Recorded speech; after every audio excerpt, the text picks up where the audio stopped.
कोंढाळी येथील पोलीस ठाण्याअंतर्गत कोंढाळी नागपूर मार्गावर दुधाळा पुलाच्या समोर नागपूरकडून भरधाव वेगाने डिझेल भरून अमरावतीकडे जाणारा टँकर उलटला। टँकर उलटताच आग लागल्याने टँकरमध्ये फसलेल्या चालकाचा मृत्यू झाला।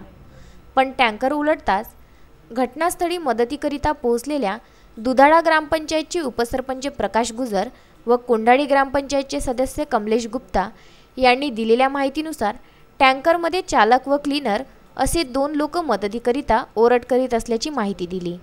नागपूरकडून डिझेल भरून भरधाव वेगात अमरावतीकडे जाणाऱ्या टँकरने दुपारी 2:30 वाजता दुधाळा पुलाच्या समोर भरधाव वेगात रोड दुभाजकाला धडक दिली।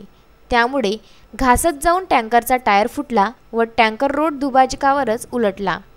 टँकर चालकाच्या मदतीकरिता दुधाळा व कोंढाळी येथील तरुण धावले, पण टँकरने जोरदार पेट घेतला। ही आग इतकी भीषण होती की 5 किलोमीटर अंतरावरून धूर व ज्वाला दिसत होत्या।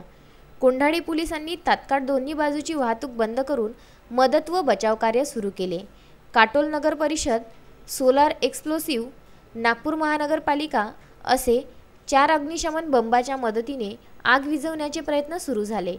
काटोलची उपविभागीय पोलीस अधिकारी नागेश जाधव, कोंढाळीचे ठाणेदार श्याम गव्हाणे, उपनिरीक्षक राम ढगे, उपनिरीक्षक प्रभू ठाकरे, ASI दिलीप इंगळे आदींनी बघ्याच्या गर्दीला दूर करून 2 तास प्रयत्न करून आग विझवली।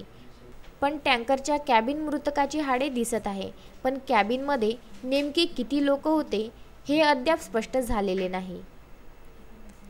नागपूर येथून जितेंद्र उके यांचा विदर्भ न्यूज करिता हा वृत्तांत।